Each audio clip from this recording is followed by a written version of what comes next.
com oração. Pastor Jurandir, nos faça a bondade, a gentileza, por favor, de levantar a sua voz, abrir o seu áudio e nos levar a Deus em oração, apresentando as nossas vidas e a aula do dia de hoje. Pastor Jurandir, então, conosco em uma palavra de oração.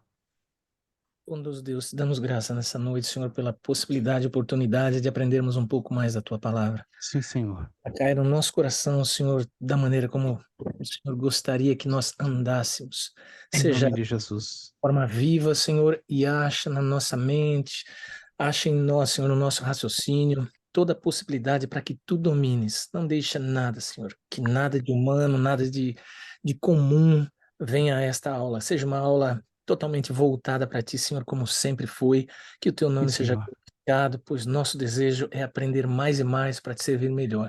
Muito obrigado por tudo, pelos irmãos e pela vida. No nome de Jesus. Amém. Amém.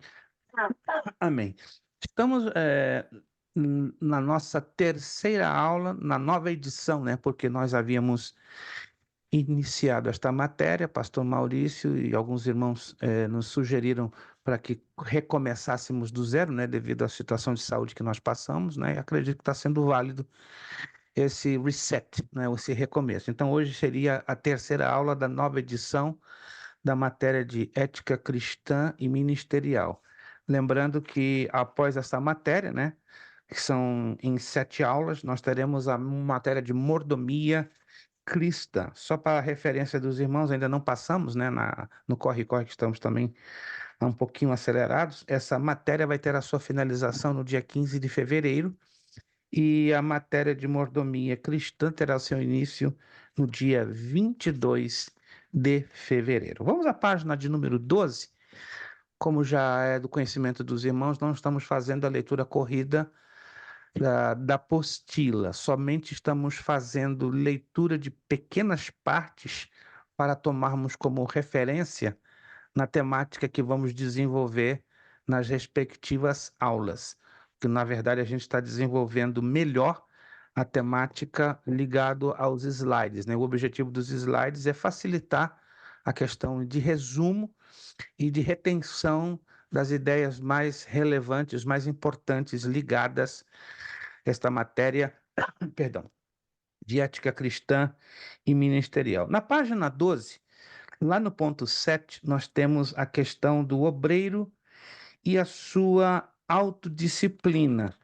De igual maneira, na página 14, só título de referência, tá? A gente vai fazer uma leitura muito rápida desses pequenos pontos, que não é todo ele, né? Da página 12.7, o obreiro e a sua autodisciplina, e na página 14.9, o obreiro e a sua preparação geral. Repito, eu só farei, desculpe, uma breve leitura de pequenos pontos, né, só para enfatizar e destacar a ideia ou o tema principal do desenvolvimento da nossa aula no dia de hoje. Nós não poderíamos, claro, deixar de reproduzir os slides, certo? Já estamos reproduzindo aqui na tela. Minha pergunta: todos estão visualizando os slides aí? Por favor, podem me confirmar? Isso, perfeito, obrigado. Eu pergunto porque em alguns casos vem a situação de os alunos não estarem visualizando, né? Aí nos causa alguns pequenos ou sérios transtornos que queremos, obviamente, evitar que isto aconteça. O cristão e o bom testemunho. O bom testemunho, já falamos no finalzinho da aula passada, requer contato com os não crentes e não atitude de isolamento e enclausuramento. Esse testemunho, esse bom testemunho, né, que nós cristãos devemos batalhar ou zelar por ele, deve abranger estas áreas, né? Integridade nos negócios, cortesia no comportamento, amor altruísta por todos, o exercício do perdão, que é uma parte complicada, né, para nós seres humanos, e também o exercício da paciência.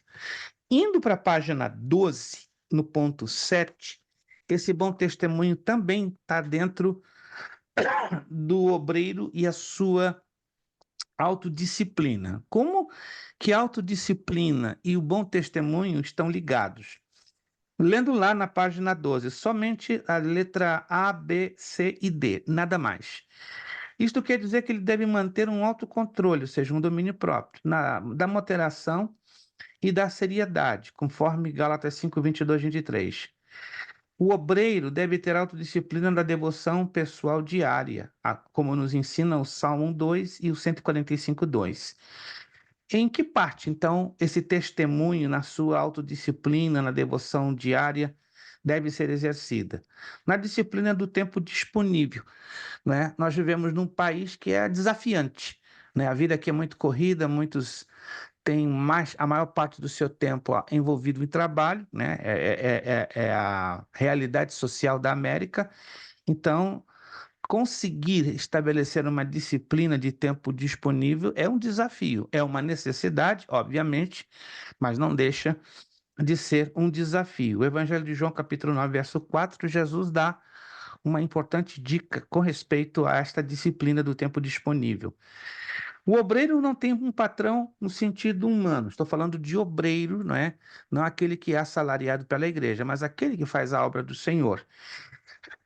Ele é o seu próprio patrão e amo, ou seja, ele tem que fazer de acordo com a sua consciência e com as diretrizes bíblicas.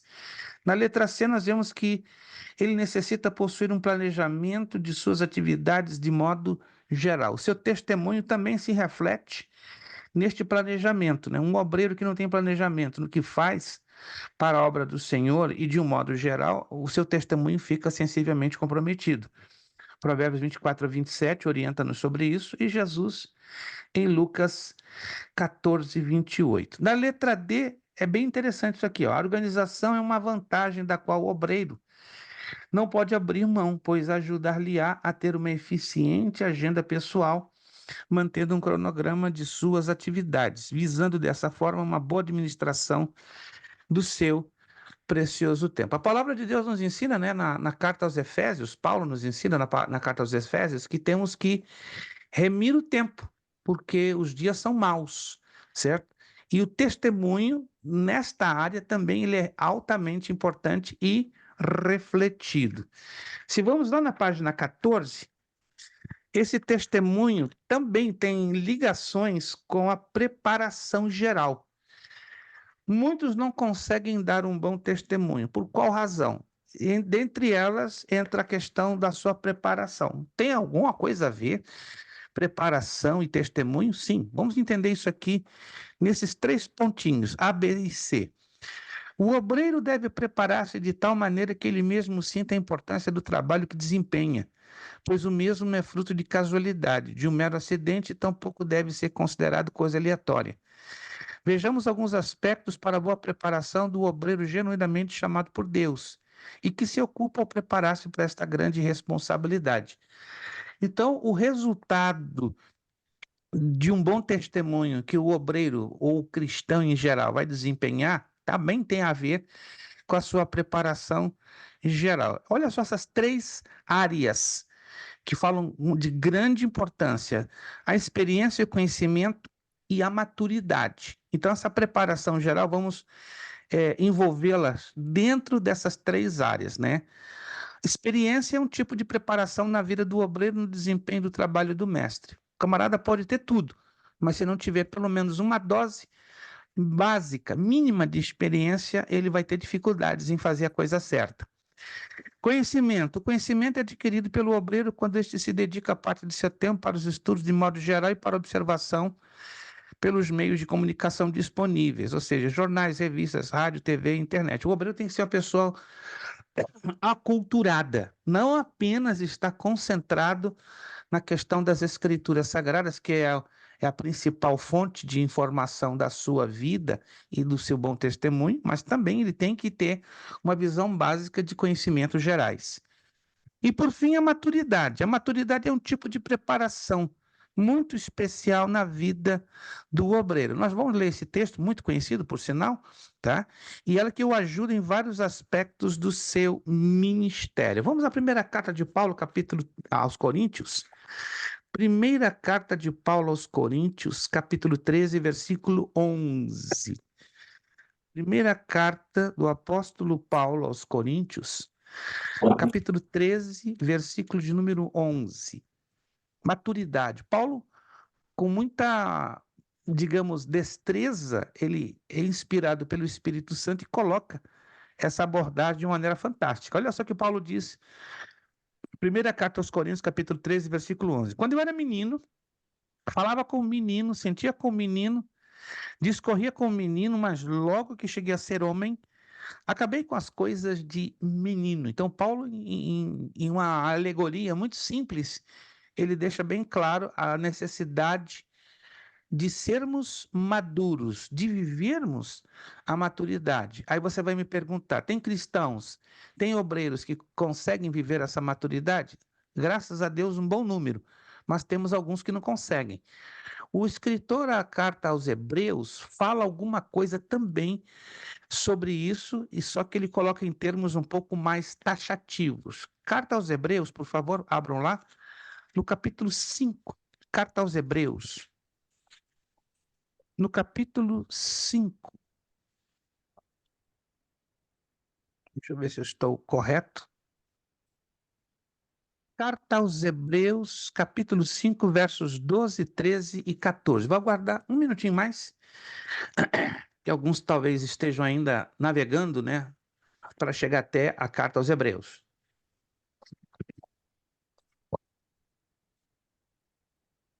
Carta aos Hebreus, capítulo 5, versos 12, 13 e 14. Porque devendo já ser mestres, pelo tempo ainda necessitais de que se vos torne a ensinar quais sejam os primeiros rudimentos das palavras de Deus. E vos haveis feito tais que necessitais de leite, e não de sólido mantimento, porque qualquer que ainda se alimenta de leite não está experimentado na palavra da justiça, porque é menino.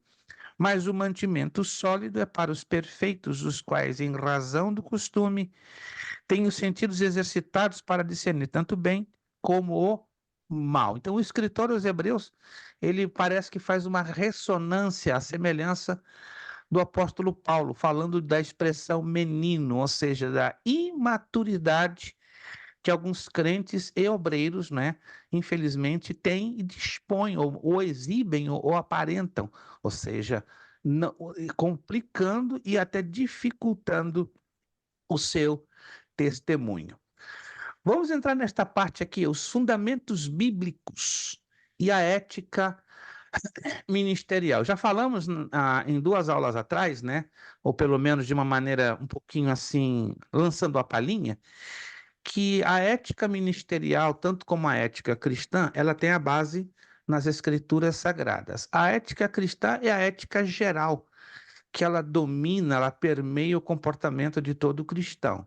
Por outro lado, a ministerial é aquela que vai nortear, dirigir, guiar os procedimentos dos obreiros, né? Diáconos, evangelistas, pastores, missionários, daqueles que estão envolvidos com a obra do Senhor de uma forma mais ativa e eficaz.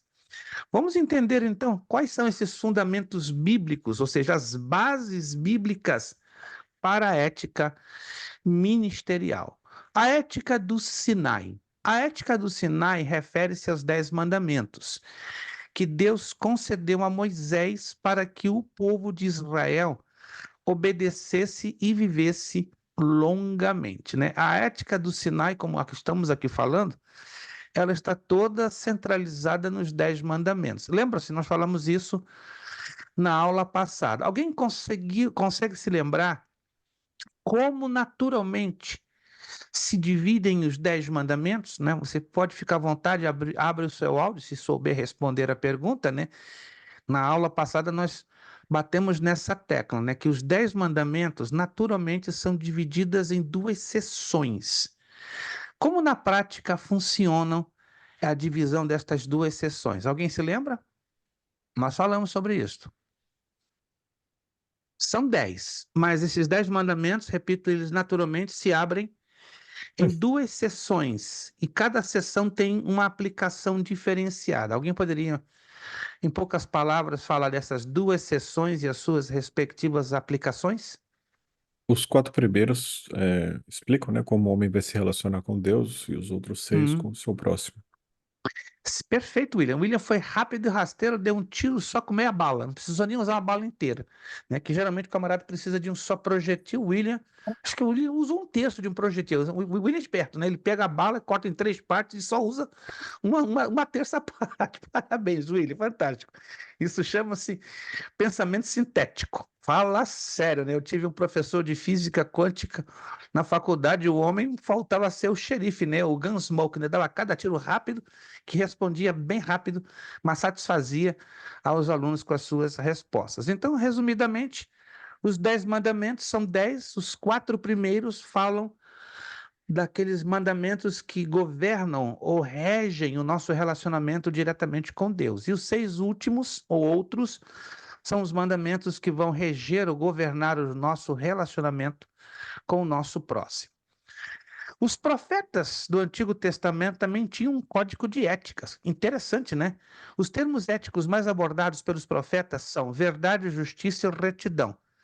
Elias, Isaías, Ezequiel, Daniel, os profetas do Antigo Testamento, se vocês se lembram, né, ao ler a narrativa biográfica de cada um deles, eles batiam muito pesado em cima da verdade, da justiça e da retidão. Esta é a trilogia ética dos profetas do Antigo Testamento, né? Os profetas de Deus apresentados no Antigo Testamento sempre aparecem reivindicando os valores espirituais e éticos que são inseparáveis, ou seja, espiritualidade e ética não tem como separar. Se eu falo de ética no sentido cristão e ministerial, fatalmente eu estou falando de valores espirituais e assim por diante, ou vice-versa. Havia também a ética dos reis tementes a Deus. Os reis tementes a Deus, também apresentados no Antigo Testamento, mostraram-se éticos em várias situações, fazendo-nos entender que o líder político tem a responsabilidade de se conduzir com a ética e integridade. Eu poderia aqui perguntar se cada um poderia dar uma pequena lista ou dos reis de Israel ou de Judá que foram tementes a Deus. Mas eu gostaria de ouvir pelo menos um ou dois alunos. Você se lembra de algum rei, ou de Israel, ou de Judá, que teve um tremendo temor diante do nosso Deus? Porque lembra-se que também tivemos outros reis, tanto de Israel como de Judá, que diz a própria Escritura, né, que fizeram mal aos olhos do Senhor e deixaram assim uma marca negativíssima, que está dentro das Escrituras Sagradas, né, para que a gente não incorra no mesmo problema que esses reis viveram. Mas vamos lá. Alguém se lembra de algum rei que deixou uma marca altamente positiva quanto ao seu temor diante de Deus? Alguém poderia abrir o áudio e me citar um nome de pelo menos um rei, caso você se lembre? E deixou uma marca muito positiva, entendeu? Que impactou a nação de Israel por causa do seu temor, da sua justiça, da sua retidão. Alguém está se lembrando de algum rei de Israel? Ou de Judá? Pode ser de Israel ou de Judá. Não está Davi. vindo à memória nenhum rei. Curioso. Josias, Ezequias. Josias, exato. Josias deu um exemplo maravilhoso, né, de temência, de reverência, de acatamento, de santidade. Foi um homem que teve um temor tremendo e a nação, né, seguiu aquele homem. Tanto que no tempo do rei Josias, Deus levantou um tremendo avivamento na nação de Israel, né? Temos um outro rei que também que deixou uma marca muito forte. Pode ser ele de Israel ou de Judá, mas aqui eu estou me lembrando de um, mas eu não vou dizer se ele era de Israel ou de Judá. Você vai dizer por mim aqui. Josias é um deles, é um exemplo muito forte. E o outro? Ninguém consegue se lembrar de um outro rei que deixou uma marca de temor a Deus? Rei Lembre-se Davi. que esta marca de temor criou um código de ética que a nação seguiu por um bom tempo. Rei Davi, não? Davi, podemos dizer em parte, quando ele estava seguindo temerosamente, reverentemente Eu me ao lembro, Senhor. eu não sei o nome do rei, mas o filho do rei Acabe, não é? Que derrubou os altares e. Eu não me lembro. Não, não. Os filhos de Acabe foram bem problemáticos. Se o pastor se lembra, foram bastante problemáticos. bastante. Tanto que os dois morreram, né? Os dois filhos de Acabe morreram. Primeiro Acabe morre, né? Sob a palavra profética do profeta Elias. E depois um dos seus filhos assume o trono, tem uma morte também bem trágica, e depois outro assume e também tem outro tipo de morte bastante trágica. Ou seja, a descendência de Acabe foi bem complicada. Infelizmente, ninguém se salvou eticamente falando. Ninguém está se lembrando de nenhum rei. Ezequias, Jotão. Ezequias, exato, excelente, Ezequias. Ezequias deixou também um exemplo marcante de temor, de reverência, de separação, de santidade. Nós temos uma lista, né? Pelo menos de uns 6 a 8 reis entre Israel e Judá, mas apenas quero ressaltar que o temor desses reis deixaram uma marca sobre a nação. A nação seguiu, né, o exemplo destes reis tementes a Deus. Então, daí temos a ética dos reis tementes a Deus. A ética do Sermão Eu, do Monte. Já... eu Sim, acredito que o William. pastor Elias se referia a Ezequias, só que ele é filho de Acás, e não de Acabe. Eu Não acho que de... é. Não É, do... obrigado, foi isso Exato. Aí mesmo. Eu acho que ele encaixa. trocou Eu de estou até leve, porque foi ele que procurando acabou aqui, com a porque idolatria em eu me Judá. lembro que Não, fala que ele derrubou os aí encaixa. altares. É isso aí. Acais é uma coisa, Acabe é outra coisa, perfeito, Exatamente. né? Começou com Obrigado, obrigado. igual o espanhol, Acá, venia cá, né? Pastor, Se dá fosse o um pontinho, Damiani, ia traduzir do castelhano, venia cá, Acá, tem dá um Acais pontinho, e Acabe. dá um pontinho pro William. Não, o William já tá com a sacola cheia de pontos. Meu Deus, eu não sei, daqui a pouco o William nem mais vai aparecer porque ele já está aprovado por antecipação. A Estamos ética do gravando, hein? sermão Estamos do gravando. a ética do sermão. Esse é o William, né? Um grande repórter. Vamos lá. A ética no Sermão do Monte, nós já falamos, né? A ética do Sermão do Monte impactou o sistema hipócrita e vazio do judaísmo na época representada pelos escribas e fariseus. Jesus veio com uma ética que nenhum dos praticantes do judaísmo estavam vivendo. E Jesus veio e arrebentou, ou seja, deixou todos boquiabertos. O avivamento da ética bíblica. O avivamento da ética bíblica consiste em viver a conformidade com a palavra de Deus e trazer aos nossos púlpitos mensagens coerentes, contundentes e transformadoras. A ética bíblica começa, olha interessante isso aqui. A ética bíblica começa quando os obreiros de Deus assumem um compromisso de ensinar a Bíblia de forma sistemática e persistente. A nação de Israel, os avivamentos vividos pela nação de Israel foram todos em função de quê? Do impacto que a palavra de Deus fez na vida da nação, não é? Sempre que a nação se voltava para a Bíblia, para a Escritura ou para a Torá, Deus trazia um tremendo avivamento sobre a nação de Israel. Os avivamentos dos tempos modernos não foram diferentes. Foram todos marcados pelo sentimento do povo, dos seus líderes, em ensinarem a palavra de Deus de forma sistemática e persistente. Alguém me perguntou alguns meses atrás, pastor, o senhor não está vendo nenhum avivamento no horizonte? Olha, está complicado. A Escritura diz que nos últimos dias a apostasia estaria dominando o terreno no mundo evangélico em todo o planeta. Uma coisa é você falar avivamento, outra coisa é falar despertamento. As duas coisas são a mesma coisa? Não.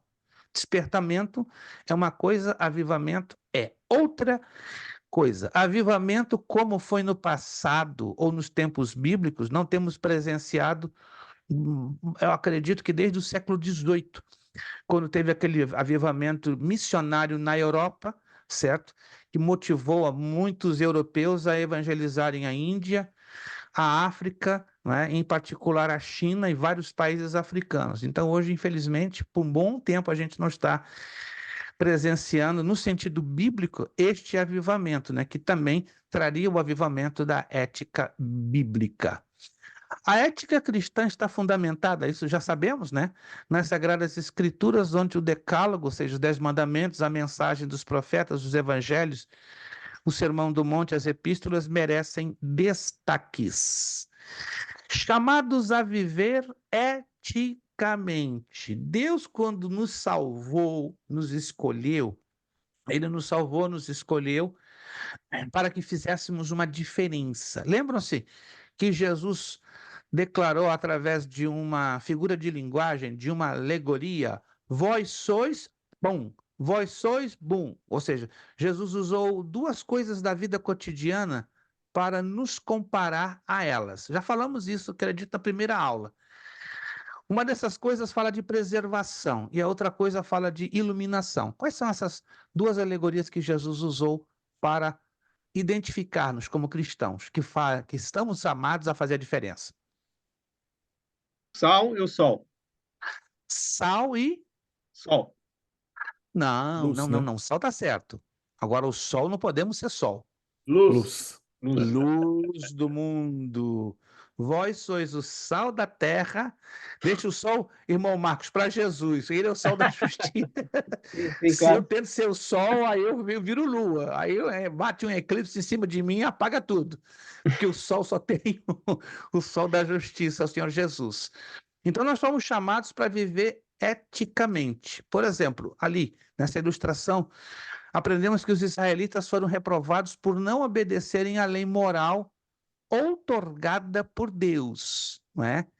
E esta lição que Deus deixou ali na matança daqueles que decidiram adorar o bezerro de ouro é uma advertência para nós, pois as Escrituras dizem acerca do perigo de não vivermos o ideal ético do reino. Aí você vai me perguntar, o reino de Deus tem um ideal ético? Primeira carta de Paulo aos Coríntios, capítulo 10, por favor. Primeira carta de Paulo aos Coríntios, capítulo 10, versículo 5. Esse é o ideal ético do reino. Mas Deus não se agradou da maior parte deles, pelo que foram prostrados no deserto. Ou seja, o comportamento da nação foi deplorável. Por quê? Viram tantos milagres, viram a presença de Deus, a mão de Deus, tantas obras de portento no Egito e no deserto. O que levou aquela nação a se prostrarem diante de um bezerro de ouro? Loucura. O que aconteceu ali foi uma total loucura, mas se nós estudarmos a fundo a trajetória da nação de Israel no Egito, nos seus 430 anos de cativeiro, o profeta Jeremias e o profeta Ezequiel usam uma expressão bem interessante, bem curiosa, falando: essa é a razão porque o povo de Israel tem sido um povo idólatra, um povo incrédulo, na sua maioria, viram tanta coisa, a glória de Deus, os milagres de Deus, as manifestações de Deus, mas diz esses dois profetas, Jeremias e Ezequiel, que pelo tempo que eles passaram ali no Egito, criou-se algo dentro deles, que esse algo foi tipo de uma espécie de uma enfermidade espiritual que passou de tempos em tempos a atrapalhar o desenvolvimento da nação de Israel. Esses profetas usam uma expressão curiosa. Alguém se lembra dessa expressão? Está ligada ao Egito, não é? Está ligada ao Egito. Mas vocês já leram essa expressão? Jeremias e Ezequiel usam muito essa expressão. E está ligada ao Egito. Exatamente ao tempo que os israelitas passaram no Egito e criou-se algo altamente negativo dentro deles, né? E a manifestação do povo em ter adorado o bezerro de ouro, terem criado, né? Terem coagido a Arão a edificar, não é? Ou a criar, ou a elaborar o bezerro de ouro para sobre ele adorá-lo, é a prova desse germe, vamos dizer assim, dessa gangrena espiritual que se desenvolveu dentro do coração da nação de Israel. Ninguém se lembra dessa expressão muito usada por Jeremias e Ezequiel? Não? Anote aí, o opróbrio do Egito. Alguém já ouviu falar dessa expressão? O opróbrio do Egito. O que é o opróbrio do Egito? O sentimento de idolatria, o sentimento de incredulidade, que foi sendo minado dentro dos corações dos israelitas, devido à influência da idolatria. Porque o que é o bezerro de ouro, irmãos? Se você estudar a fundo, o bezerro de ouro é a reprodução exata de uma das entidades que os egípcios adoravam, né? O chamado boi Apis, né? O boi Apis é uma das 1.500 567 entidades ou deuses que os egípcios adoraram naquela ocasião. E o fato de terem pedido a Arão edificarem o bezerro de ouro é prova que o povo estava, infelizmente, com o opróbrio do Egito, ou seja, com a sua memória ligada às entidades, aos deuses daquela idolátrica nação. Fomos chamados a viver eticamente. A Escritura nos ensina: não cobiceis as coisas más. Paulo adverte a igreja em Corinto a não incorrer no pecado da cobiça. O que é cobiça, irmãos? Alguém pode, em poucas palavras, me desenvolver o significado de cobiça? Fulano cobiçou aquele BMW. E o que eu estou querendo dizer com isso? Em poucas palavras, o que você define a palavra cobiça? Pouquíssimas palavras. Você pode definir isso bem fácil. Desejar algo que não tem. Desejar algo que não tem ou desejar algo mais além. Uma coisa é eu ter. Por exemplo, o Josevaldo tem um Rolls Royce. Imagina, o Josevaldo ganhou hoje um Rolls Royce de 25 milhões de euros, feito de diamante e ouro puro. Ei, Josevaldo, o povo vai ficar doido. Que isso? Diamante e ouro puro? Aí, com todo respeito, é só uma alegoria, tá? Que eu estou usando. Vai o pastor Elias, vai na casa de Josevaldo. Opa, que é isso aqui? Carro todo banhado a ouro e todo coberto de diamante. Claro, aí o pastor Elias vai ficar feliz. Rapaz, Jesus poderia também me dar um desse. Já pensou? Todo mundo ia ficar me olhando com meu Rolls Royce cheio de ouro e diamante. Não é somente desejar aquilo que não tem, é desejar mais além do que temos, não é? Primeira carta de Paulo aos Coríntios, no capítulo... A cobiça está relacionada com inveja também ou não? Sim, 100%. 100%. Se eu invejo algo do meu próximo, o que eu estou demonstrando com isso? Eu tenho insegurança e insatisfação daquilo que Deus já me deu. Compreende? Se eu tenho insegurança e insatisfação, eu olho para o irmão tem algo que eu não tenho, algo que eu vejo que é muito grande. Então eu vou ter que inveja. Opa! E essa inveja é fruto de quê? De insegurança e de insatisfação. Analisa comigo, pastor Elias. Toda pessoa invejosa, ela é insegura e insatisfeita. Ela não é resolvida consigo própria, e menos ainda com Deus. Toda pessoa invejosa tem esse problema. Ela não é resolvida nem consigo e nem com Deus. Ela tem um problema sério de relacionamento com ela mesma, a sua autoestima está lá embaixo, e para piorar, o seu relacionamento com Deus fica bastante a desejar. Isso é um sintoma claríssimo, né? Toda pessoa invejosa tem essa situação de autoestima, de insegurança, certo? Então, está tudo ligado, está tudo bem conectado. A igreja em Corinto foi advertida sobre a questão da cobiça. Está lá em 1 Coríntios 10:6. E essas coisas foram nos feitas em figura para que não cobicemos as coisas más. Aí entra também a questão das coisas que vão perverter o nosso coração, não é? Como eles cobiçaram, porque os israelitas cobiçaram que lhes fora proibido, e por isso sentiram saudades do Egito. Né? Essa tendência do ser humano em cobiçar as coisas mais é muito grande, né? O ser humano sempre tem uma curiosidade pelo proibido. E se ele não tiver um controle espiritual e ético, é automático. Ele vai se inclinar à cobiça das coisas más. Infelizmente, ainda hoje, pseudo-cristãos, ou seja, cristãos falsos, cobiçam os prazeres do mundo. Assim, preferem o hedonismo e a escravidão do pecado a cumprirem a lei moral do Pai. Isso é uma palavra estranha, né? Hedonismo. O que é hedonismo? Amor aos prazeres. Não é errado você amar ter férias. Não é errado você amar a ter um tempo que tenha que se relaxar com a família. Não é errado você separar um tempo de distração, de entretenimento. Nós não somos feitos de ferro e chumbo e o aço.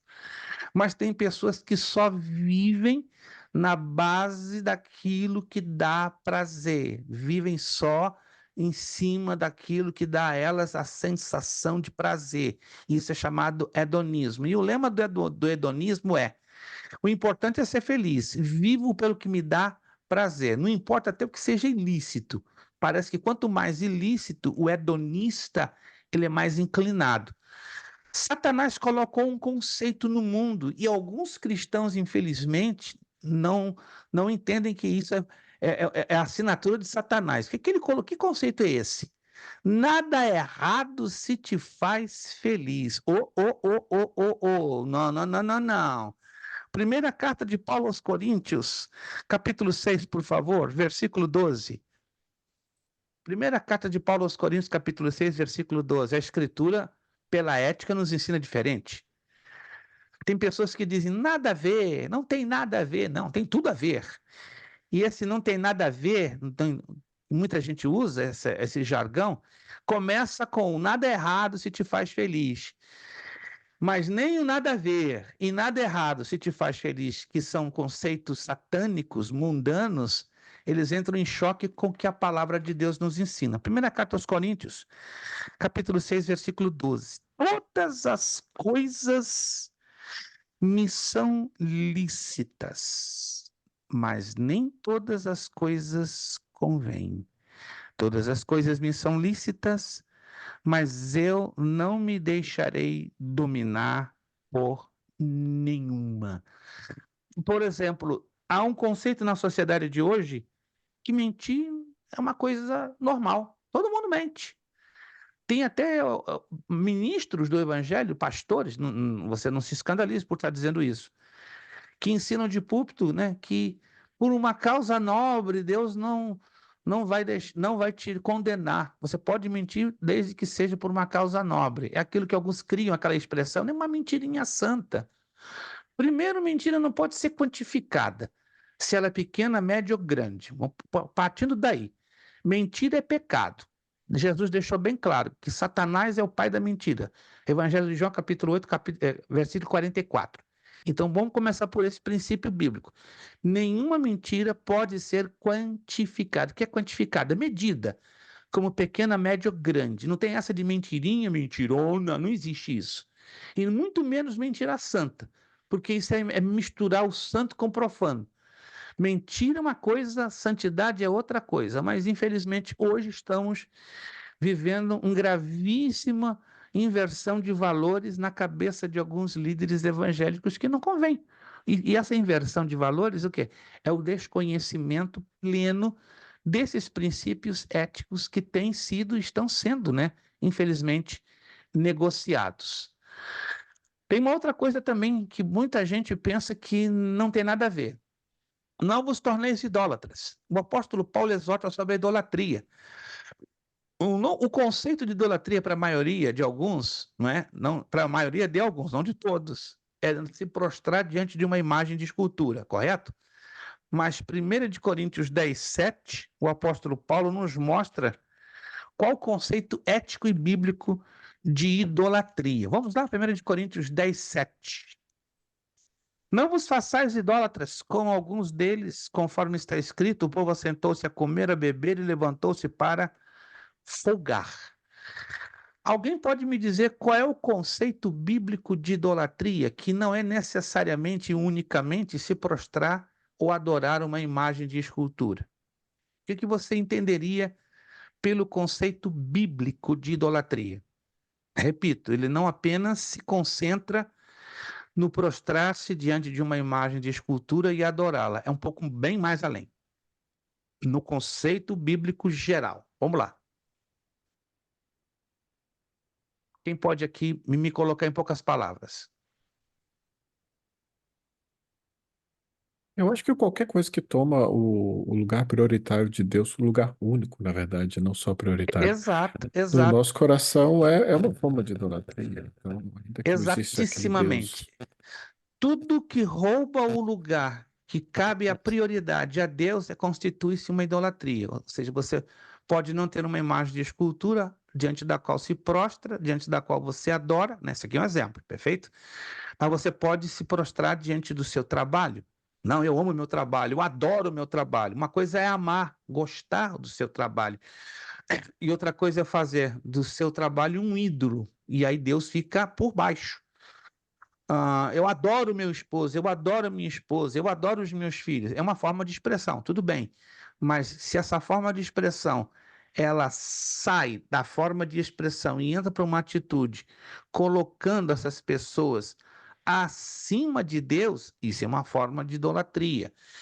Ter uma casa, um carro que você valoriza eles, objetos, mais do que o próprio Deus, é uma forma de idolatria. Então a idolatria ela tem que ser cuidadosamente considerada, né? Tem pessoas, repito, que são idólatras e não percebem que elas exercem essa idolatria de forma contundente e sistemática. E o apóstolo Paulo, né, ele exortou a igreja em Corinto, porque ela tinha esse grande problema. Enquanto Moisés recebia as tábuas da lei, o povo de Israel se corrompia adorando o bezerro de ouro. Falsos cristãos desprovidos da ética das escrituras adoram dinheiro e os bens materiais. Idolatria, como acabamos de falar, não é só adoração a imagens. Não nos prostituamos. Outro ponto ético, bem interessante. À luz da história dos israelitas, o apóstolo alerta acerca da maldição provocada pela prostituição. Dentro ainda do capítulo 10, primeira carta de Paulo aos Coríntios, diz assim: E não nos prostituamos como alguns deles fizeram e caíram num dia 23 mil. Quando se usa a palavra prostituição, qual é a primeira coisa que vem na nossa mente? O mau uso do corpo. Concordam? O mau uso do corpo na área sexual. Mas no plano bíblico, o que você entende pela palavra prostituição? Vamos lá, em poucas palavras. No plano bíblico, o que vocês entendem pela palavra prostituição? Não envolvendo a questão do mau uso do corpo, né? No ângulo sexual, sexo ilícito e coisas dessa natureza. Por exemplo, o que uma prostituta faz? Ela vende o seu corpo. Ela usa o seu corpo ilicitamente no plano sexual para ganhar dinheiro. Vamos trazer isso no plano bíblico. O que é prostituição dentro da visão e no plano bíblico? Deus se lamentava muito que a nação de Israel, por um bom tempo, estava prostituída, né? Sobretudo no tempo do profeta Oséias, que já sabemos da história, né? Que Deus ordena o profeta Oséias e se unir a uma prostituta de nome Gomer, para fazer então ali a representação da prostituição da nação de Israel para com Deus. Vamos lá. Como é que vocês definem, em poucas palavras, a prostituição bíblica? A prática da imoralidade, pastor. Imoralidade, tem um pouquinho mais também. É um pacote. É um pacote bem... Pecado. Repita, por favor, pastora. Flertar com o pecado. Flertar com o pecado. Excelente. Flertar com o pecado. Tem cristãos que flertam, literalmente, namoram o pecado, né? Parece que brincam de uma certa... Não tem nada a ver. Isso chama-se flertar com o pecado. E o flerte, de qualquer maneira, na Bíblia, é condenado e advertido, né? O flerte é a mesma coisa que você saltar para lá e para cá em cima de uma fogueira. Você pula para lá, pula para cá em cima de uma fogueira. No Rio de Janeiro, né?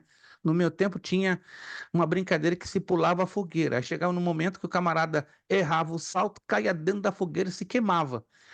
Então tem muita gente que infelizmente flerta com o pecado, ou seja, dá uma de brincadeira. Ninguém se sai bem brincando com fogo. E a prostituição, dentro do ângulo bíblico, fala da nação de Israel que flertava com pecado, vivia imoralidade, se prostituía, a ponto de ficar completamente separada do próprio Deus, né?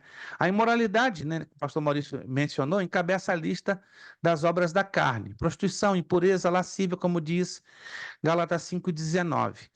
Então é necessário conservar o nosso corpo irrepreensível.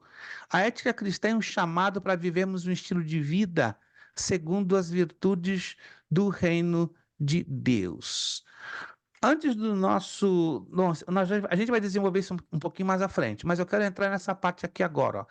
A ética social e a ética política. Já falamos alguma coisa na aula passada, né? A igreja é constituída de pessoas que vivem em sociedade, com deveres e obrigações a serem cumpridos. Além disso, o cristão tem duas cidadanias, a terrena e a celestial. Já falamos também na aula passada com respeito à relação da igreja com o Estado. Cumpre observar preliminarmente que a igreja e seus membros, admitindo ou não, têm uma relação com o Estado. Né? O Brasil é um Estado laico. O que quer dizer um Estado laico? Eu falei isso na aula passada. No plano ético, no plano espiritual. O que quer dizer Brasil, um Estado laico? Vamos lá. Alguém se lembra? Eu falei sobre isso na aula passada. Alguém se lembra ou não? Estado laico é o Estado que não professa religião. Exato. É um Estado que não se mistura com ideologias religiosas. Então, o nosso Brasil é um Estado laico. Se diz que os Estados Unidos é um Estado laico, embora a tendência protestante aqui é muito forte, né? Evangélica é muito forte. Já temos vários países da América Latina e da África que não são estados laicos, né? A Argentina, já mencionei esse exemplo, não é um Estado laico. A igreja e o Estado são casados, né? Tanto que na Argentina, a igreja oficial do Estado argentino é a Igreja Católica Apostólica Romana. Muito bem. Diante disso, o obreiro. Só uma observação aqui. Existe uma Sim, discussão no Brasil a respeito da Constituição Federal, que a própria Constituição fala que o país é um Estado laico, mas o preâmbulo da Constituição fala, nos apresentamos do povo brasileiro, reunidos em assembleia, não sei das quantas, não fala, sobre a proteção de Deus, a seguinte Constituição da República Federativa do Brasil. E aí eles estavam é querendo fazer uma alteração dessa uma alínea, emenda dessa linha. constitucional para remover a menção do nome de Deus do preâmbulo da Constituição, né? Teve obstáculo porque o preâmbulo ele não tem força normativa, né? Ele não, como os demais artigos, né? Ele é só uma apresentação do texto, mas eles tentaram Exato. tirar ali o nome de Deus do preâmbulo da nossa Constituição, por A ser um Estado laico. verdade é essa tentativa de retirar o nome de Deus é um ataque, na Sim. verdade, à fé cristã. Nem é tanto por uma questão, como o irmão acabou de mencionar, normativa, porque não tem função técnica, judicial ou administrativa. Apenas é uma simples apresentação e nada mais, né? Porque a fé, ela é um direito de todos os brasileiros para exercê-la. Isso é um aspecto ético que ainda é um pouco polemizado dentro do nosso Brasil. A relação do obreiro com as autoridades. Falamos disso na aula passada, falamos da relação do obreiro com a política, ou seja, nós temos que nos submeter às autoridades, sejam elas boas, sejam elas más, elas foram instituídas por Deus para estarmos obedecendo-as, sujeitando-nos a elas.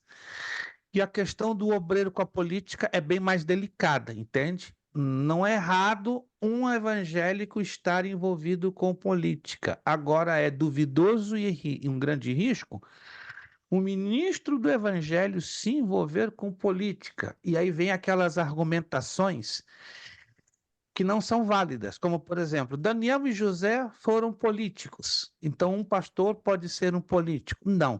Ali foi uma situação completamente diferenciada, extraordinária, que não voltou a se repetir, nem nos tempos de Jesus, muito menos com os apóstolos de Jesus, muito menos com o apóstolo Paulo. Mas não é errado, bato na tecla, eticamente não é errado que no Congresso Nacional, que no Senado do Brasil ou de outras nações tenham representantes cristãos, representantes evangélicos. Com certeza, é necessário e tem que haver em todas as esferas da sociedade. Agora, cria-se um conflito tanto de ideologia, de fé e de interesses, um pastor, sendo um político, sendo um deputado, sendo um senador, ou ele professa a sua fé, ou ele professa a sua ideologia política. E a bem da verdade, isso é um fato, a gente não pode negar esse fato, alguns pastores começam bem, mas como nós conhecemos, o sistema da política no mundo inteiro varia muito de país para país, um é um pouco menos, outro um pouco pior, a tendência é a corrupção, infelizmente. Homens muito bem intencionados, pastores, ministros, começam bem, mas chega lá no fundo, eles são coagidos ou pressionados a se corromperem. Ou se corrompem ou decidem sair fora. Se querem se manter limpos, claro, né? Porque hoje a política é um jogo muito complicado, infelizmente um jogo pastor, sujo. Hum. mas isso não é porque há muito tempo a igreja não se envolveu e chegou nesse ponto? Provavelmente. E talvez, se não se envolveu, não teve um direcionamento adequado, compreende, pastor? Uma orientação adequada. A Bíblia dá essa orientação.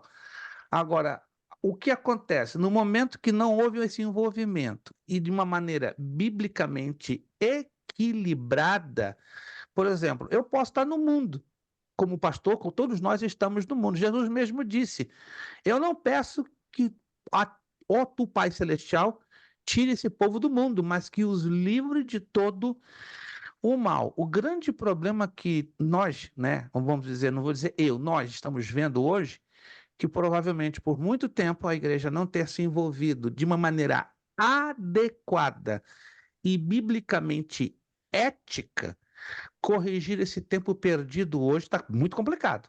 Muito complicado mesmo. Não digo que seja impossível, mas passou-se muito tempo e hoje não se tem uma orientação bíblica, uma orientação ética. Eu, pelo menos, eu não conheço hoje igrejas, não estou aqui generalizando, por favor, eu posso estar sendo até mal interpretado nessa minha abordagem, mas hoje está difícil a gente encontrar igrejas que orientem aos seus obreiros a terem uma linha ética comportamental dentro da política. Existem? Existem, mas não é uma coisa em grande quantidade. De 10, talvez 4 ou 3 assim o fazem, compreende? Deveria ser de todas? Sim. Esse compromisso, essa responsabilidade de orientar e direcionar com equilíbrio deveria ser de todas as igrejas, mas infelizmente aí vai uma coisa de visão, né? E essa visão deveria ser voltada 100% dentro das Sagradas Escrituras. É complexo, é um assunto muito complexo que eu Não, não quero... eu creio que é bem complexo, porque É muito eu acho que complexo. se a igreja não tivesse, eu digo a igreja e o povo cristão, né? Não Sim, a tivesse igreja no seu geral, no mundo inteiro, exato. abandonado muitas áreas, como é o caso da cultura, da música, Uhum. não estaria no ponto que está, né? Faz Apesar sentido. Do cumprimento da palavra, né? Claro, faz completo sentido, ou seja, no momento que se negligenciou esse envolvimento de forma bíblica, correta e ética, abriram-se o quê? Muitas brechas. Sim. E agora, para fechar essas brechas, é um problema. Pode-se tomar um bom tempo, pode-se fechar essas brechas, mas quanto tempo e que forma? Quais seriam as formas para serem fechadas Eu creio que essas Jesus volta. Eu creio que Jesus ele volta antes, Maranata, ele volta antes. Mais 5 minutinhos, eu quero avançar aqui um pouquinho, né? O obreiro e a ética da responsabilidade social. A igreja, biblicamente falando, tem uma responsabilidade perante a sociedade que se inicia pelo amor ao próximo e pela fé em Deus, sendo manifestada através das boas obras, conforme pontilhou o apóstolo Tiago, em Tiago 1:27. Esse texto é muito conhecido. Vamos a Tiago 1:27, que depois eu quero anunciar o que nós vamos falar dentro da apostila, dentro desta área que é bem interessante. Tiago 1:27, Epístola de Tiago, capítulo 1, versículo 27. A religião pura e imaculada para com Deus, o Pai, é esta: visitar os órfãos e as viúvas nas suas tribulações e guardar-se da corrupção do mundo. É o trabalho social. Algumas igrejas locais, com o passar do tempo, perderam o foco do evangelho. O evangelho tem duas vertentes: a vertente espiritual e a vertente social. Algumas igrejas decidiram ficar estagnadas somente na vertente espiritual, esquecendo-se que existe a vertente social, porque a vertente social vamos dizer, é o gancho que leva, em alguns casos e circunstâncias, a muitas pessoas a terem uma experiência com Jesus Cristo, né? Já ouvi falar, por exemplo, de igrejas que exercem um trabalho social tão impactante que elas atraem vidas a elas, não é? E ali é uma oportunidade da a mensagem do Evangelho. ser propagada, ser divulgada e muitos se rendem a Cristo. Não estou dizendo que uma igreja que não tem esse trabalho, ela é uma igreja fraca, não se trata disso. Mas a igreja precisa identificar as suas duas vertentes, a vertente espiritual e, sempre que possível, claro, nem todas conseguem ou podem, a vertente espiritual. A linguagem do obreiro na sociedade. A linguagem do obreiro é um ponto essencial no ministério da igreja local, podendo ser definida como a capacidade que o homem tem de se comunicar com os próprios semelhantes através dos sinais convencionais. A palavra de Deus nos ensina, lá no livro de Lucas, capítulo 6, versículo 45, se não me trai a memória, a boca fala do quê? Do quê? Alguém completa o versículo para mim? O coração está cheio. O coração está cheio. Se meu coração está cheio de ressentimento, eu vou falar de bondade? Não existe isso. Se meu coração está cheio de bronca, de ódio, de contrariedade, eu vou falar de gentileza? Não faz sentido isso.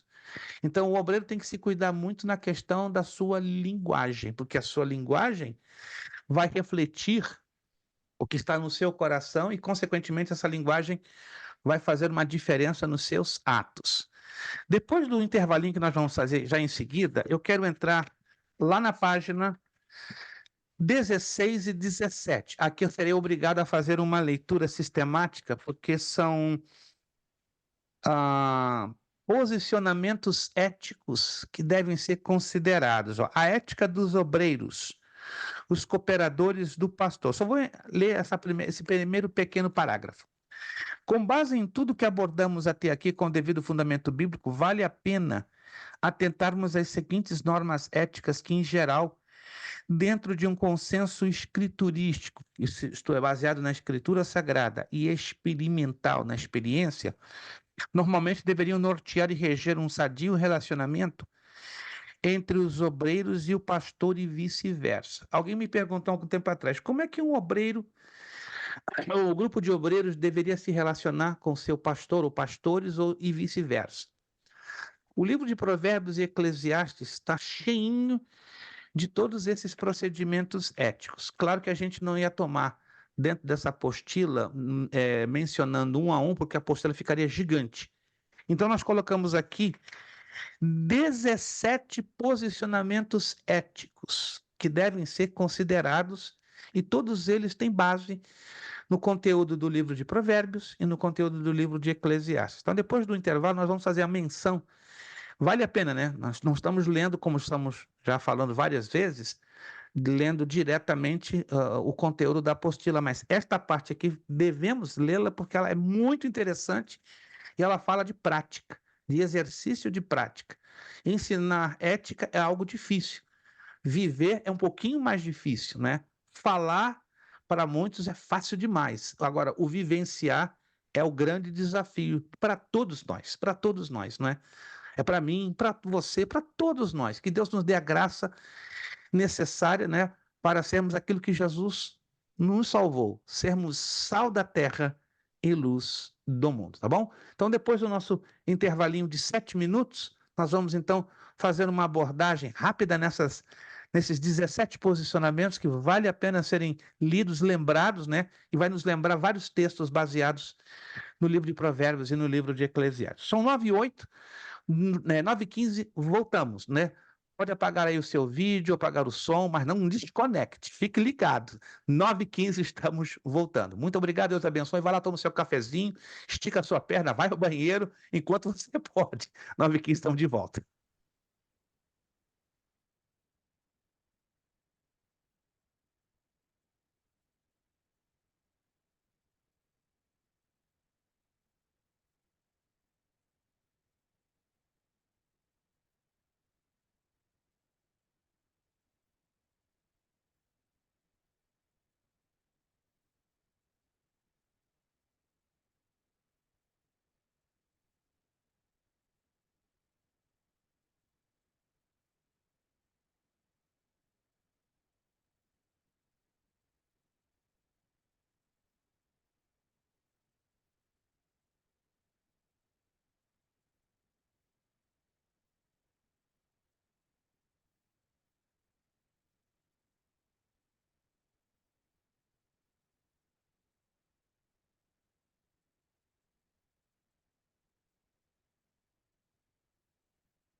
Meus irmãos, nosso tempo já foi embora, 9h15. Convido os irmãos, por gentileza, a estarmos tomando retorno. Isso. Tem uns aí que tem um dedinho no flash, né? Aparece rápido. Tem outros que demoram um pouquinho mais, né? Que o café ainda está no fogo.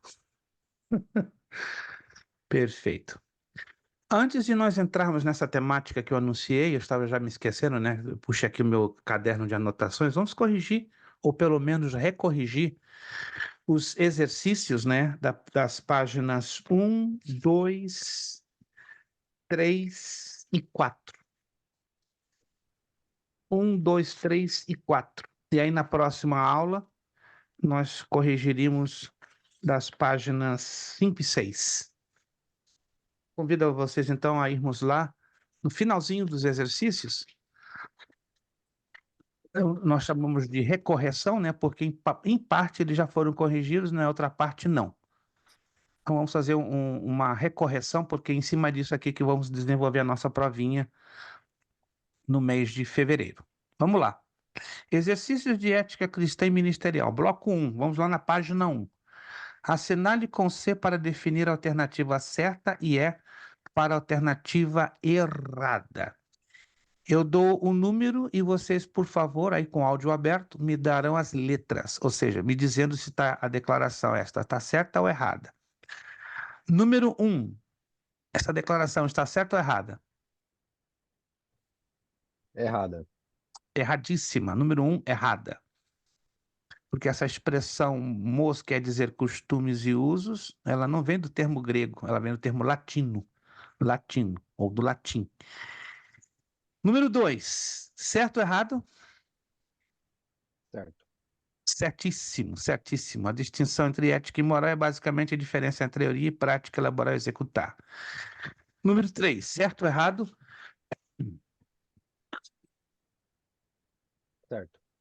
Certo. Não deixem o Josevaldo sozinho, daqui a pouco ele vai ficar tão triste. Certo. Não, alguém acompanha o Josevaldo, por favor. Então, número 2 e 3 estão corretas. Eu já me adiantei, né? Então, número 3 também está correta, 2 está certa, 3 está certa. Número 4, certo ou errado? Em discussões éticas, normas são instrumentos que indicam e medem a correção espiritual. Essa declaração é certa ou errada? Certa. Certíssima. Número 5. Somente através da oração amorosa e expiatória de Cristo é que podemos escapar da condenação e esperar o perdão. Leia com atenção, porque aqui tem uma pegadinha.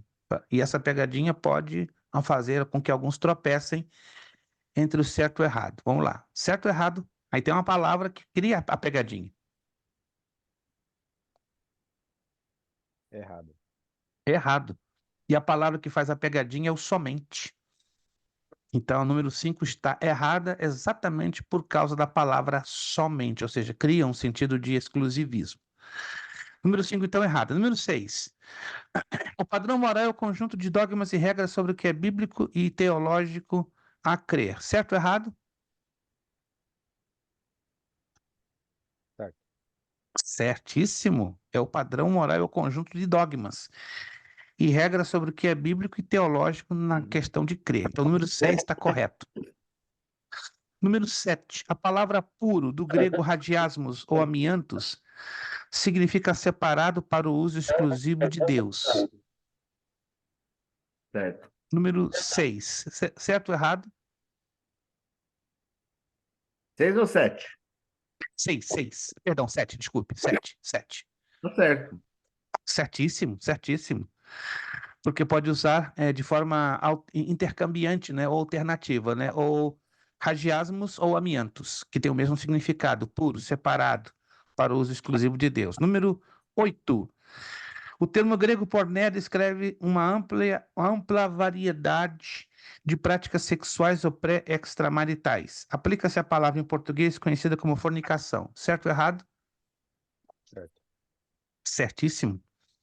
Número 9. O termo grego pleonekteu implica em despertar noutra pessoa estímulos sexuais que não podem ser correta e legitimamente satisfeitos, significando explorá-la ou aproveitar-se dela.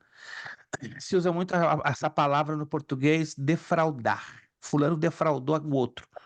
Então, a palavra defraudação na Bíblia fala exatamente desse termo grego. Isso é uma declaração correta ou errada? Correto.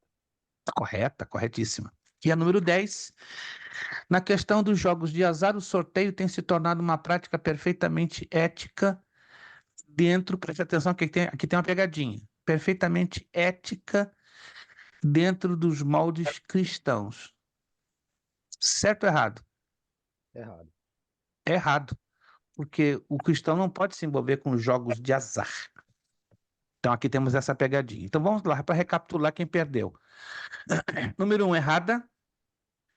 2, 3 e 4, certas. 5, errada. 6, 7, 8 e 9, corretas. E a número 10, errada. Número 2, em algarismos romanos, assinale com o único X para afirmar a única alternativa correta. Número 1, adultério, fornicação, homossexualismo e outros são... Qual a letra correta aqui? A. A letra A. Pecados graves aos olhos de Deus por serem transgressões da lei do amor. Então, número 1, letra A. 2, quanto à ética no cultuar a Deus, sabemos que... Qual é a letra correta? Qual que é a melhor, se a justa? Porque aqui tem algumas alternativas que confundem um pouquinho. D. D de dado. D de dado. Número 2, D de dado.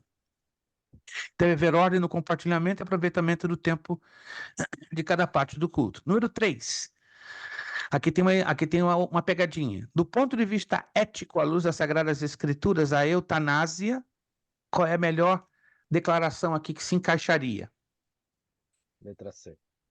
C. Pode ser considerado um tipo de homicídio assistido e induzido. Pois somente a Deus cabe o ato de dar a vida e tirar a vida. Então, número 3, letra C. Número 4. Do ponto de vista ético, à luz das Sagradas Escrituras, quanto a fazer brincadeiras... Muita atenção aqui. Aqui tem outra pegadinha. Letra E. Letra E. Nenhuma das respostas anteriores. Então, número 1, A. 2, D. 3, C. 4, D. Vamos a 5. Quanto ao procedimento ético cristão nos casamentos, devemos, sem dúvida... Aqui tem outra pegadinha. Aí temos que ter muito cuidado para não trazer dificuldades de confusão. Número 5, qual seria a letra mais apropriada? Letra E. E, de novo, nenhuma das respostas anteriores. Fechando, número 6. A ética é também a parte da filosofia que... Qual a letra correta? C. C de casa.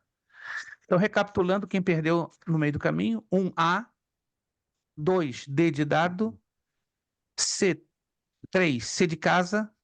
3, C de casa. 4 é de escola. 5 é de escola. 6, C de casa. Um rápido questionário, para passarmos depois para a última página.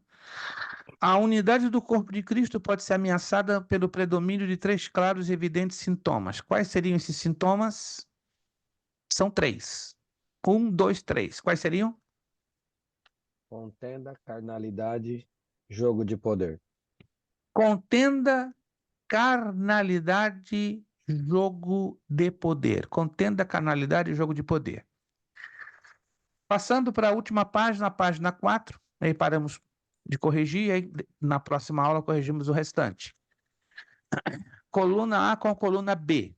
Temos das letras A até a letra M. Então vamos lá na ordem.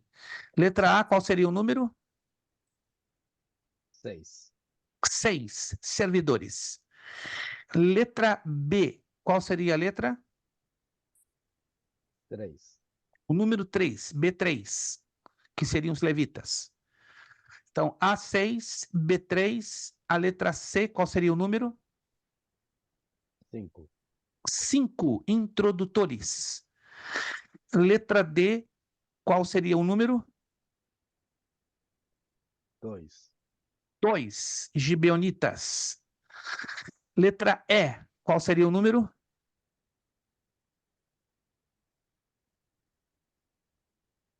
Quatro. 4. Presbíteros, oficiais da igreja. Letra F. Qual seria a letra? Número 1. 1. Netineus, auxiliares dos levitas. Letra G. Qual seria a letra?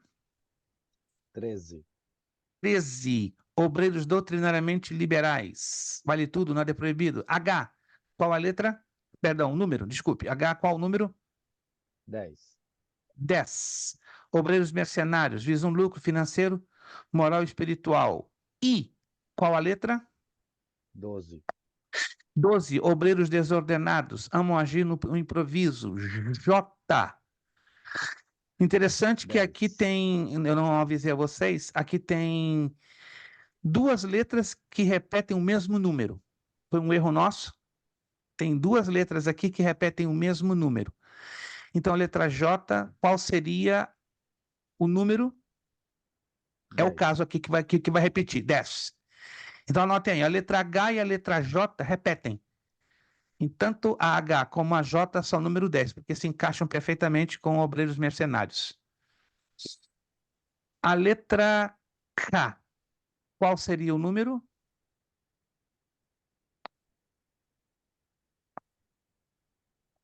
Letra K.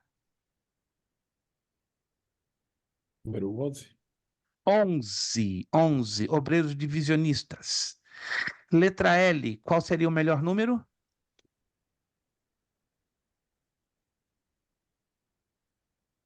Letra L, qual seria o melhor número? 9. 9. Obreiros ambiciosos. E finalmente a letra M. Letra 7. M, qual?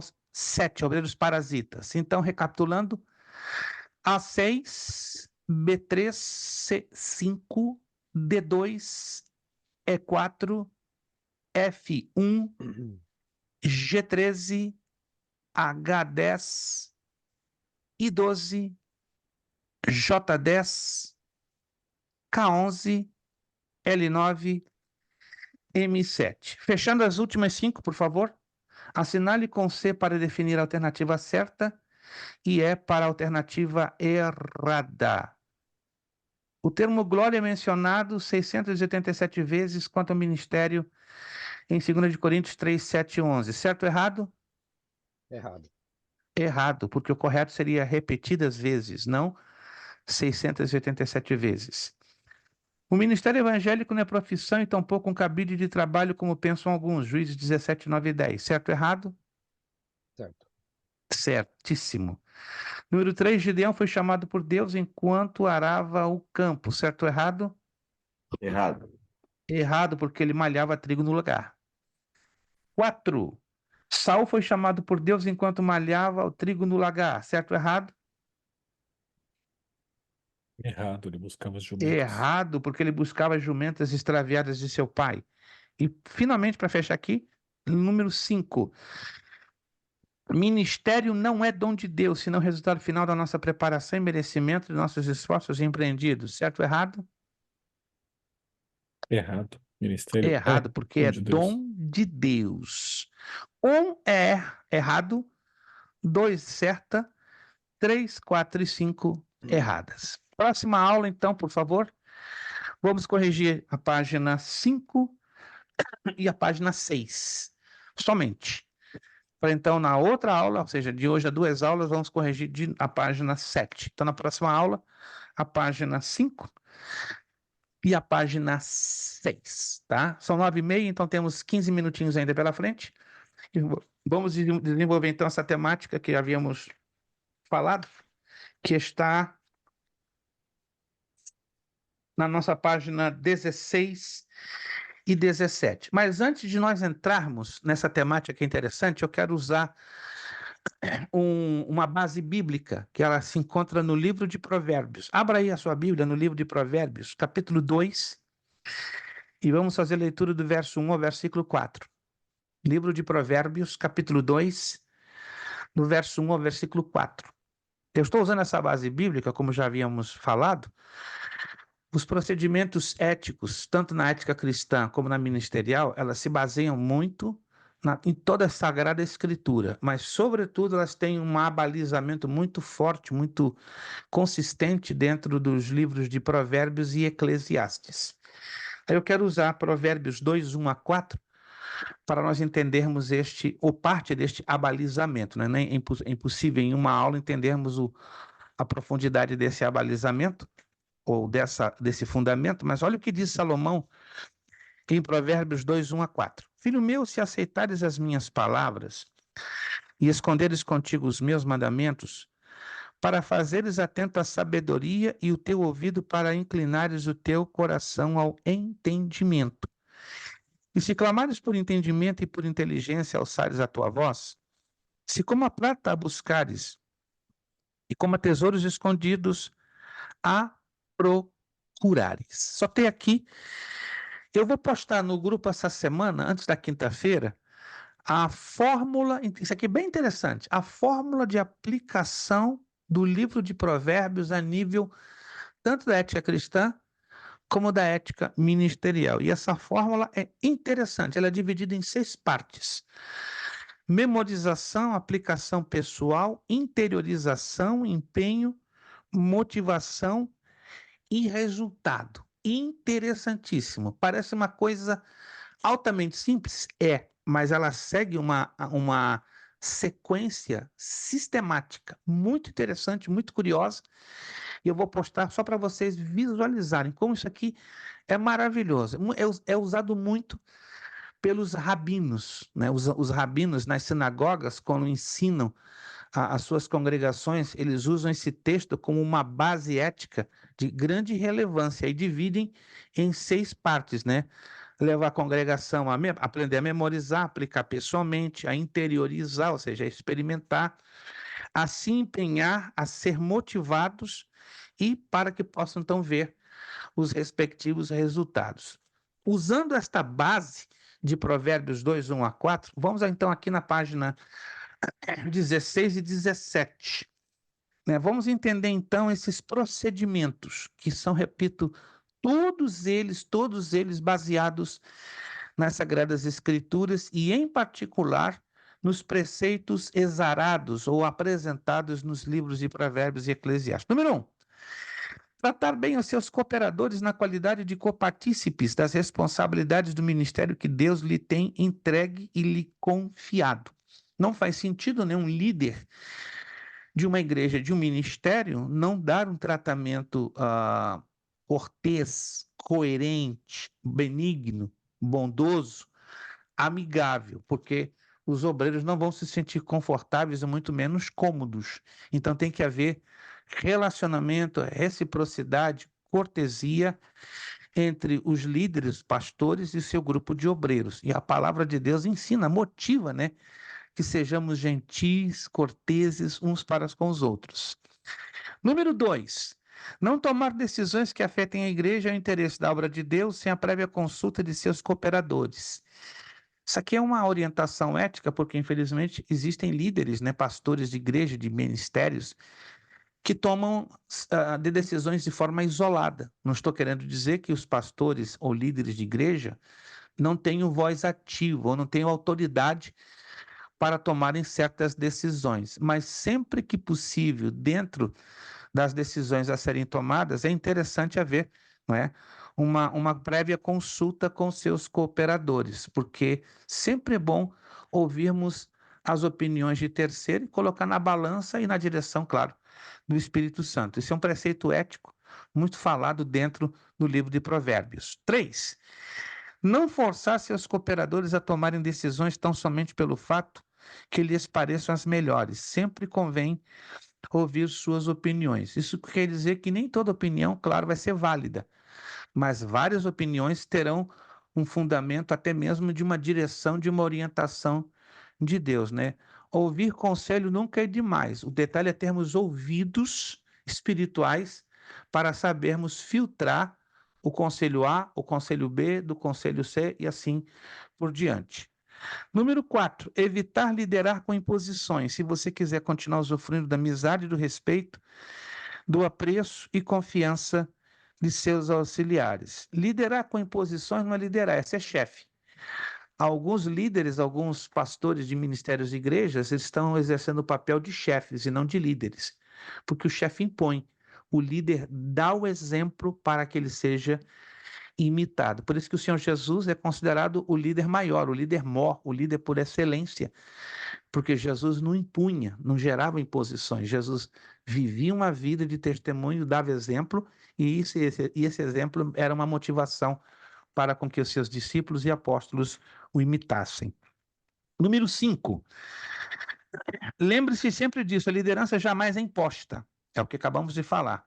É conquistada de acordo com a capacidade de adesão do pastor ou do líder ao grupo que ele exerce sua responsabilidade de direção, né? Vamos à primeira carta de Pedro.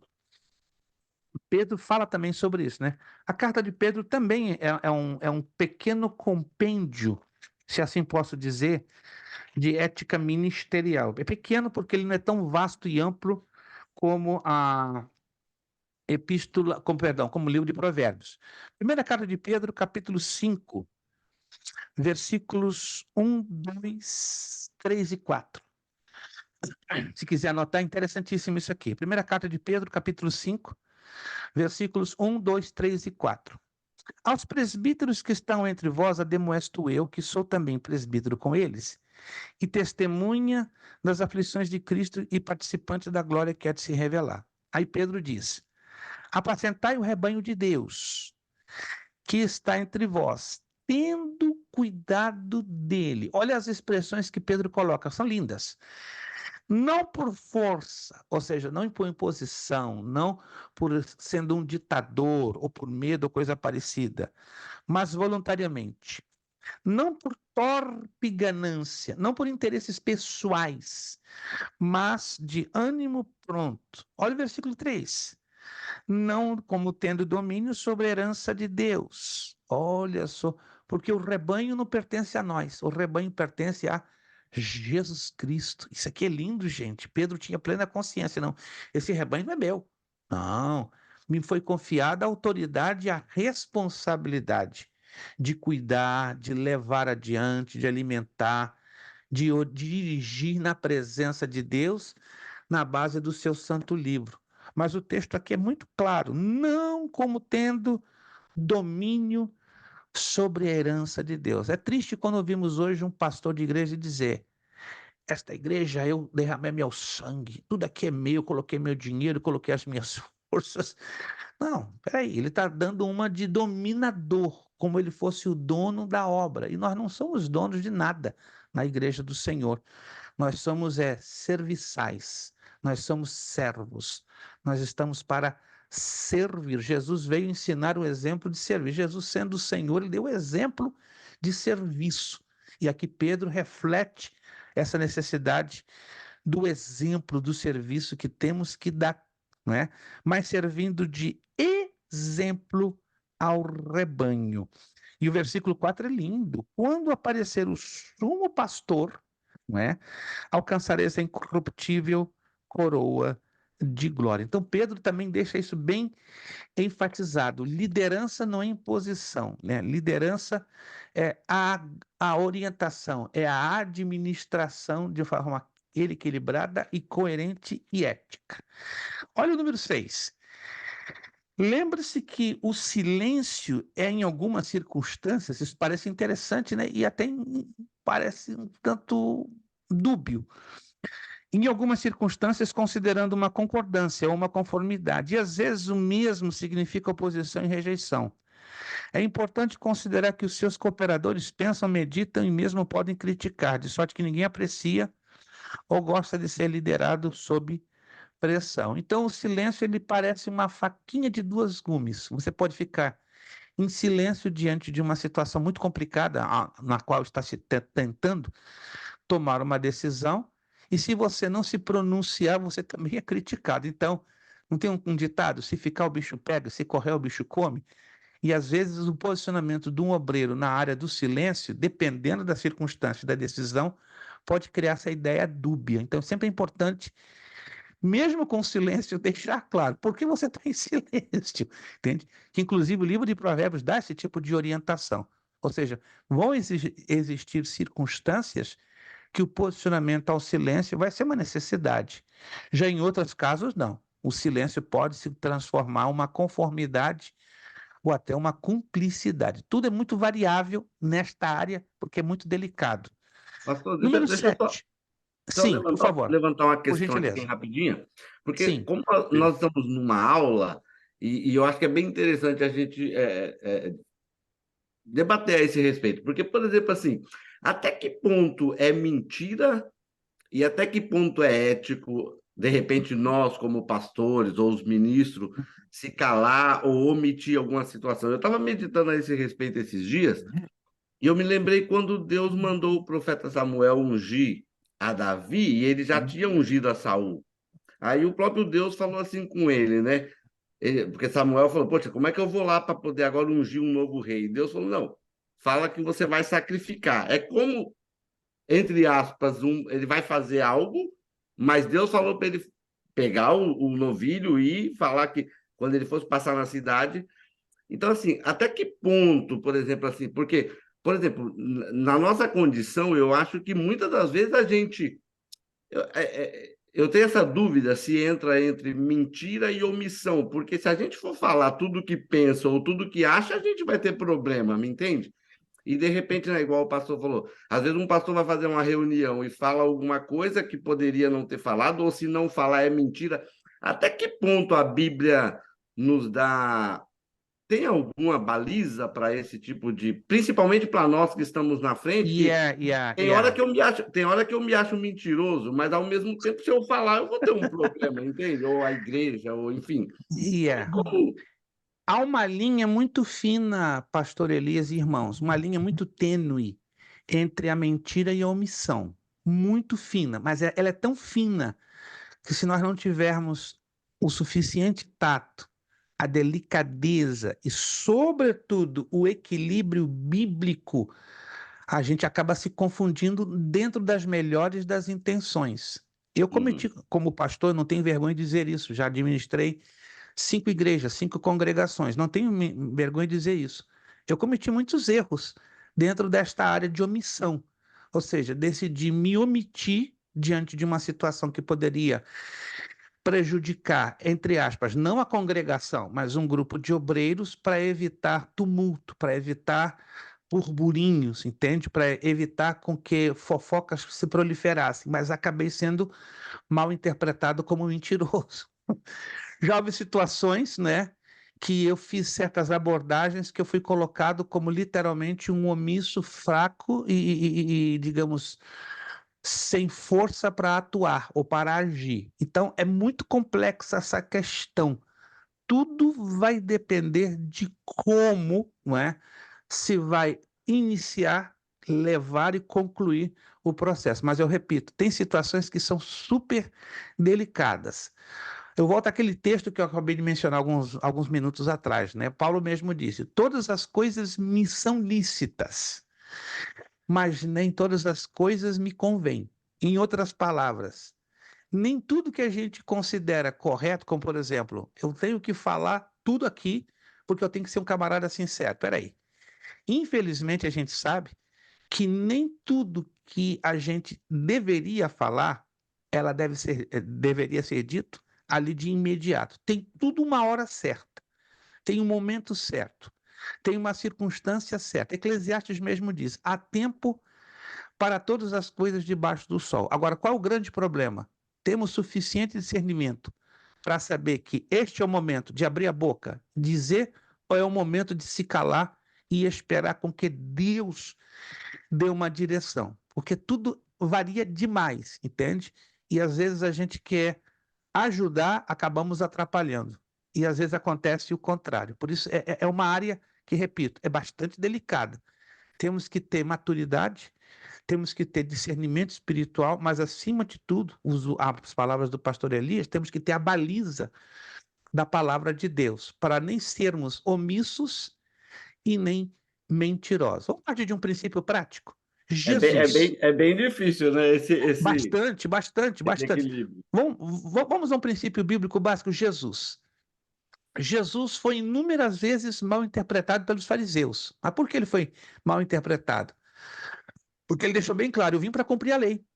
Mas os fariseus não estavam cumprindo a lei. Esse é o problema. Jesus foi o único homem que conseguiu cumprir plenamente a lei. E no momento que ele cumpria cada ponto da lei, isso indignava os fariseus. Diziam, esse camarada está querendo ser melhor do que a gente. Nós temos ensinado o povo a seguir a lei. Aí vem um que se diz filho de Deus e está fazendo mais do que a gente. Então eles ficaram terrivelmente indignados, né? A maior indignação dos fariseus não foi apenas pelo fato que ele se autodizia ou se proclamava filho de Deus, mas sobretudo porque ele vivia princípios éticos. Olha que interessante, que a própria lei prescrevia, mas os próprios fariseus não conseguiam viver. Mas Jesus conseguia.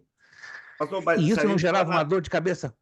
Se a gente for analisar por essa passagem que eu falei, que o próprio Deus deu essa indicação para Samuel, eu acho que tem muita coisa que a gente, como obreiro, às vezes tem que omitir por um momento para poder, Isso. enfim, A bem omissão, difícil, né? a omissão momentânea não reflete fraqueza, reflete, em alguns casos, Sabedoria. sabedoria e prudência. Não querendo dizer que você vai levar aquela situação de forma indefinida. Vai haver um momento que Deus vai te dar um norte, entendem? Que Deus vai dar uma direção. Deus não vai transgredir os seus próprios princípios e muito menos a sua própria justiça. Deus não é incoerente a se autocontradizer. Se ele diz na sua palavra, olha que interessante, tem um texto que diz, né? Não julgueis para ser julgados. Já leram esse texto? Quem de vocês já leu esse texto? Não julgueis para ser julgados. Mas lá na frente, Jesus usa um outro texto que parece uma contradição. Julgai. Olha o que Jesus disse. Julgai segundo a reta justiça. Não parece uma contradição entre essas duas declarações? Não julgueis para não serdes julgados. Jesus disse isso. Mas lá na frente, quase um capítulo à frente dessa declaração, ele diz: julgai, mas, vírgula, segundo a reta justiça. Não parece uma certa contradição? Sim, parece. Mas nós temos que observar as circunstâncias do não julgueis para ser julgado, aí temos que ver o contexto. Qual o contexto que Jesus usa essa declaração?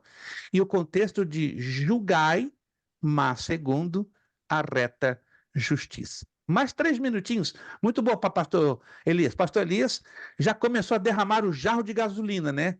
E o Espírito Santo está começando a fazer um incêndio, né? Isso aí é interessante. Que Deus nos ajude. E vai nos ajudar, e tem que nos ajudar.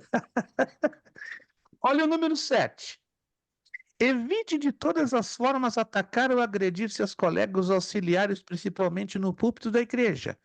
E diante da congregação, além de ser uma falta de respeito à pessoa, é acima de tudo uma falta de respeito para com Deus. E tem, infelizmente, obreiros que de cima do púlpito fazem ataques desmedidos, disparatados, totalmente fora de lógica.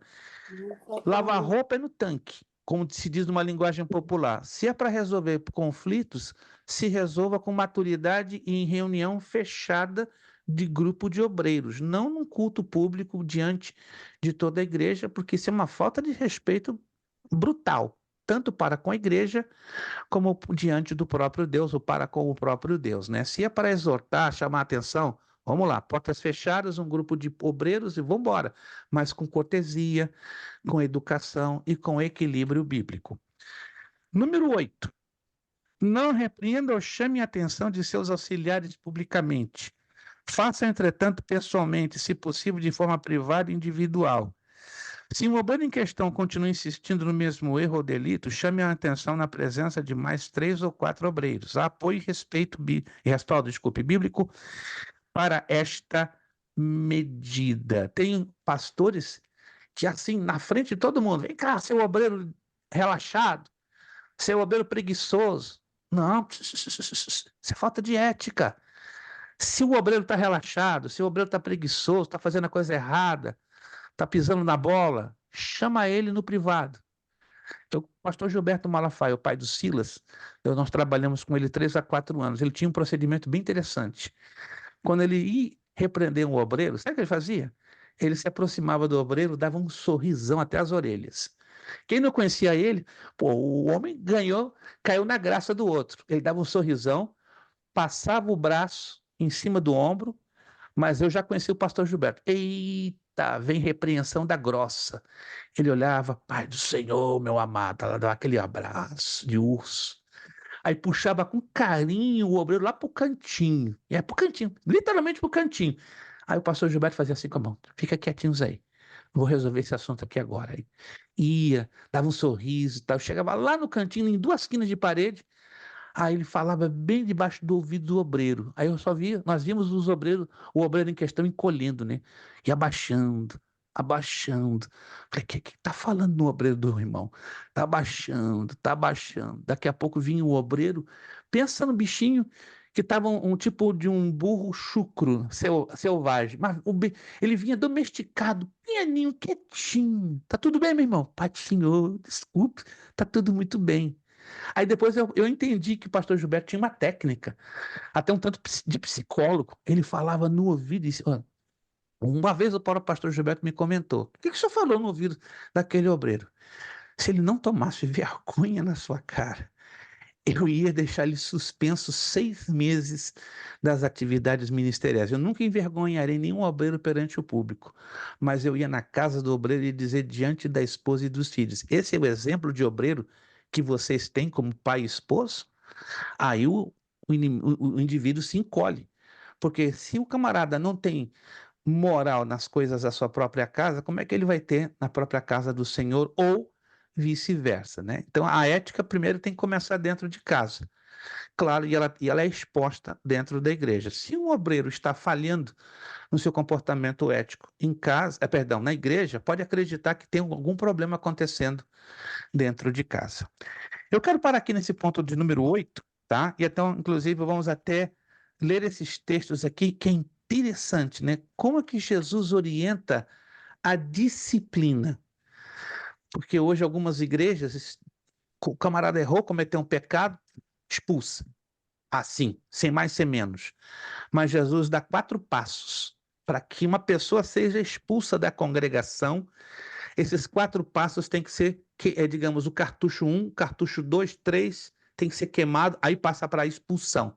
Mas hoje nós vemos, infelizmente, igrejas e ministérios que expulsam assim, ó, com a maior facilidade, mas não é assim não.